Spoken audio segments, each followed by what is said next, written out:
Assalamualaikum warahmatullahi wabarakatuh. Saya Amir. Saya Kamila.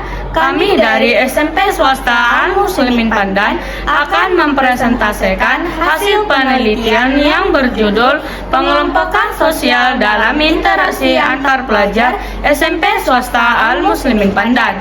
Baiklah, di sini saya akan menjelaskan latar belakangnya terlebih dahulu.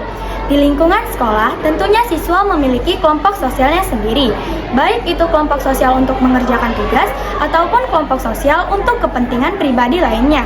Di SMP Swasta Al-Muslimin Pandan, peneliti telah mewawancarai 5 siswa dalam keadaan kelompok sosial yang berbeda-beda. Berdasarkan hasil awal yang telah diteliti, 3 dari 5 siswa menjelaskan alasan mereka memiliki kelompok sosialnya sendiri karena memiliki minat dan kesenangan yang sama. Jika dalam satu kelompok seseorang memiliki prestasi, maka anggota lainnya dapat terinspirasi. Sedangkan 2 siswa lainnya memiliki kelompok sosialnya sendiri karena memiliki ekstrakurikuler yang sama. Dengan adanya kelompok sosial tersebut, peneliti ingin mengetahui apa saja bentuk pengelompokan siswa dan faktor penyebab terjadinya pengelompokan siswa tersebut, serta tentu akan menimbulkan dampak positif maupun negatif dalam interaksi antar pelajar SMP Swasta Al-Muslimin Pandan. Untuk itu, peneliti tertarik untuk melakukan penelitian tentang pengelompokan sosial dalam interaksi antar pelajar SMP Swasta Al-Muslimin Pandan. Adapun rumus masalah yang akan dikaji adalah 1. Apa saja bentuk pengelompokan siswa di SMP Swasta Al-Muslimin Pandan? 2. Apa saja faktor penyebab terjadinya pengelompokan sosial dalam interaksi antar pelajar di SMP Swasta Al-Muslimin Pandan? Yang ketiga, bagaimana dampak pengelompokan sosial dalam interaksi antar pelajar di SMP Swasta Al-Muslimin Pandan? Metodologi penelitian. Penelitian ini bersifat kualitatif atau wawancara dan observasi. Lokasi dan waktu pelaksanaannya dilakukan di SMP Swasta Al-Muslimin Pandan pada tanggal 10 sampai 20 Juli 2022. Sumber data yang pertama data primer. Informan yang terdapat dalam data ini adalah seorang siswa, sedangkan data sekunder hanya sebagai pelengkap dari data primer. Metode analisis data. 1. Pengumpulan data. 2. Reduksi data. 3. Penyajian data. Dan keempat, membuat kesimpulan. Hasil dan pembahasan. Pengelompokan sosial tidak terjadi begitu saja. Ada beberapa bentuk pengelompokan sosial. Yang pertama, kelompok berdasarkan letak geografis. Menurut Arlan, dia memiliki kelompok sosial yang terdiri dari beberapa teman dalam satu kelas. Sedangkan pendapat Fauzan, dia memiliki teman dekat yang berasal dari daerah tempat tinggal yang sama dengannya.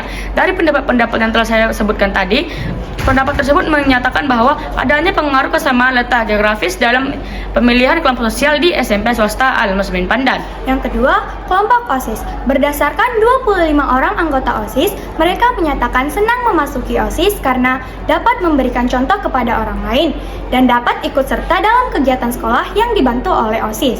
3. Kelompok seni. Berdasarkan 13 orang kelompok tari, mereka menyatakan bahwa mereka tergabung dalam kelompok tari karena mereka sangat suka menari. Dan dengan adanya kelompok tari tersebut, mereka dapat mengembangkan, menyalurkan, serta mendalami bakatnya tersebut. Yang keempat, kelompok olimpiade. Berdasarkan 10 orang anggota olimpiade, mereka menyatakan ingin terbiasa membahas soal-soal ujian untuk mengukir prestasi. Ada beberapa faktor penyebab pengelompokan sosial. Yang pertama, faktor kesamaan hobi. Yang kedua, faktor kesamaan letak geografis. Dan yang ketiga, faktor motivasi untuk berprestasi. Dampak pengelompokan sosial dalam interaksi antar pelajar SMP Swasta Al-Muslimin Pandan. Dampak positifnya itu, hobi mereka menjadi tersalurkan dan berkembang, serta mereka menjadi termotivasi dalam berprestasi seperti kelompok olimpiade. Sedangkan dampak negatifnya itu, mereka hanya berfokus kepada teman dalam satu kelompoknya saja, dan mereka cenderung menutup diri dari teman lainnya. Berdasarkan hasil penelitian ini, dapat disimpulkan bahwa yang pertama, bentuk-bentuk pengelompokan sosial di SMP Swasta Al-Muslimin Pandan diawali dengan terjadinya proses persepsi masing-masing siswa dengan teman sebayanya. Yang kedua, faktor penyebab terjadinya pengelompokan sosial di SMP Swasta Al-Muslimin Pandan. Yang pertama, faktor kesamaan hobi. Yang kedua, faktor kesamaan letak geografis. Dan yang ketiga, faktor motivasi untuk berprestasi.